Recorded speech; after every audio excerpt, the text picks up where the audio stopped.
sincerity of purpose becomes a critical issue. You see, because we really don't have problems as a nation in sometimes policy formulation or reformulations. I think we kind of do slightly above average on that. But where we have the greater problems is really in our implementation. We never seem to follow through, you know. So, because that was what necessitated then, when we started the 6334, that was what necessitated then each state having several technical colleges. At least I know each state has on the average about 4 to 5. In Lagos, they have 5. In Ondo, I know they have about 6, you know, and it cuts across like that across various states. And then that, I remember, just like you also rightly said, in the federal colleges that we were products of the Unity colleges at that time. There was heavy investment in the technical centers, introductory technology, in all the metal machining and what have you. You know, but like I said, I never, in my own set, in very early 90s, I never saw any of my classmates who were now the technical you know, graduates. Very bad, because truly we had those Introtech laboratories, and people were also keen about going into maybe carpentry, plumbing, and so many others, but no one stopped. No one stopped in the first 3 years, and at that point in time the government said you can as well come out and have the do-it-yourself kind of attitude towards fixing things in your environment. But you talked about policy, that we would never run short of good policies, but implementing them and keeping them running is one other issue. Perhaps, did we at any point in time try as a nation to help those who were actually interested in having that stop, by maybe because they just couldn't have the funds and resources to continue into SS1, and secondly because they were actually gifted in some of those, and they just discovered that truly I don't need to go all the hog. I should just stop here. Did we encourage them? Actually, we didn't. And the society, even as we were in this country, actually does not. Because let's look in the environment. Look at almost every great business, and more so maybe even technical business that you could talk about, or anything that has to do with skills. You find out that they are all lawyers turned carpenters, doctors turned construction builders. Going back to the basics. Yes, you know, and lawyers turned caterers. I mean, let's look at it. We have all the role models there, Swiss Sensation and all of that. She's a lawyer by profession. You know, many people like that. So that tells you already that there was a flaw in our system, and still is, that it's not able to properly align people with their natural skills or with their inborn talent or with their technical skills.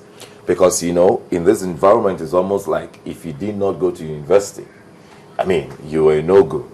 Think about it, even why are polytechnics the way they are today? Every polytechnic wants to be a university.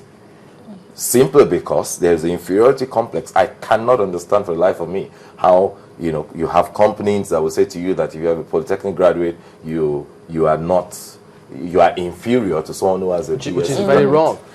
And the government hasn't even done well, sorry, Mark, but to actually bridge that disparity. Exactly. Because again, but why do we have that? Because each one is not staying on his course. It's like running a race, and everybody is crisscrossing lanes. And at the end of the day, you want to get a medal for a race run.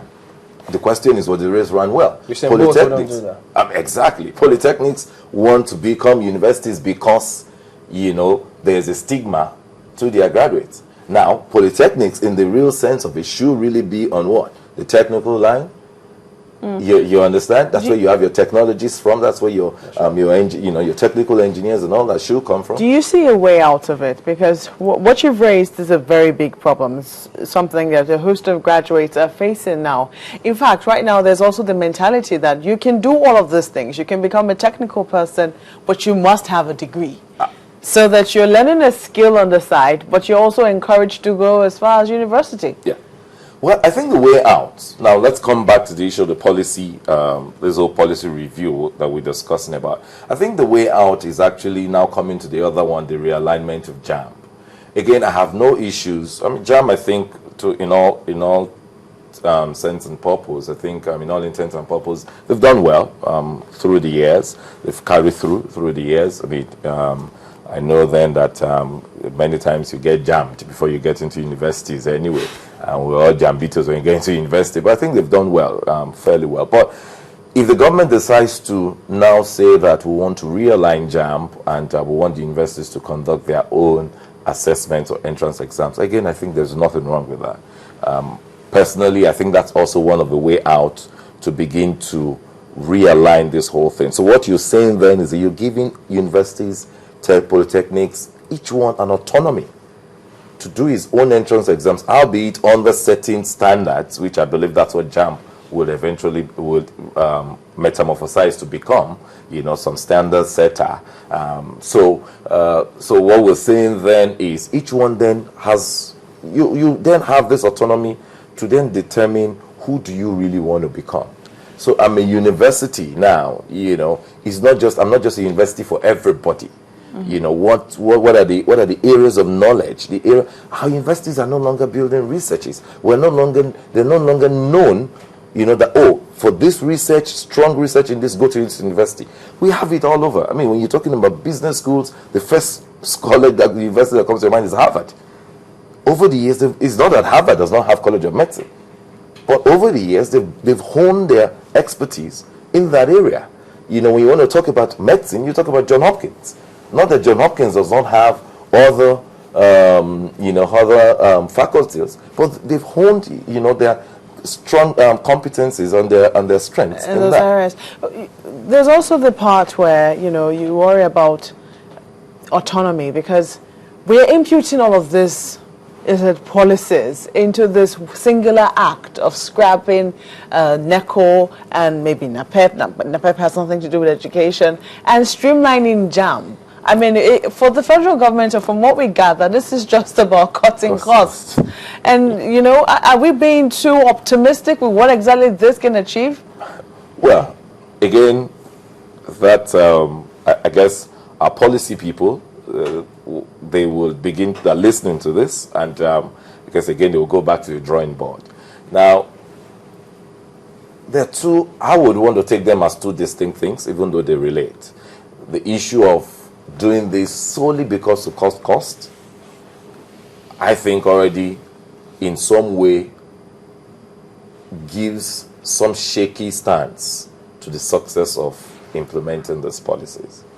I would rather implementing what policy? Now, say that, to say you scrap NECO, yes, you can say you can cut cost, because basically everyone who is in charge of administering NECO, they either have to be reabsorbed by other ministries or you downsize. So you cut costs that way. And again, even the whole, because even for the parents who have to pay for 4 exams now. I mean, for you to get into a tertiary institution, you pretty much pay for WAEC, you pay for NECO, then you pay for Jamb, then you pay for post-Jamb. You know, and so again, you cut costs on both ways, the scrapping of NECO. So I think that's pretty clear. And I honestly think, like I said again, there really should not be much of an argument for that. Yeah, but what about for Jamb? Because, you know, if Jamb doesn't conduct exams anymore, and the schools are left to do it, does it mean that if I'm going to University A, I pay the fees? If I apply for B, I pay the fees. If I apply for C, I pay the fees. Or will there be one form for all of them, or what happens? How will they structure it? You apply for A, B, C, you pay the fees for A, B, C, and that's what exists all over the world. Isn't that more expensive than but then again, that's the choice of the choice of the parent. You know, that's the choice of the parent. You see, because which is again where we need to understand certain things. You know, tertiary education everywhere in the world, it is not compulsory. It is optional. You know, I mean, because we've lost everything in this whole sense of thinking that your life hangs on a tertiary education. Meanwhile, anywhere else in the world, your life hangs on the skills that you have and how well you're able to harness the skills that you have, you know, and how well you're able to exchange that harnessed skills for commercial profitability. So that's what it is. So when you look at it, even from the Millennium Development Goals, your 9 years, 6 years secondary, 3 years junior secondary, you know, your 9 years basic education, and then within those 9 years, if you've got proper guidance counseling, which is where we need to focus on really as a country, you can come and you can find your feet and then move towards wherever it is that is your strength. So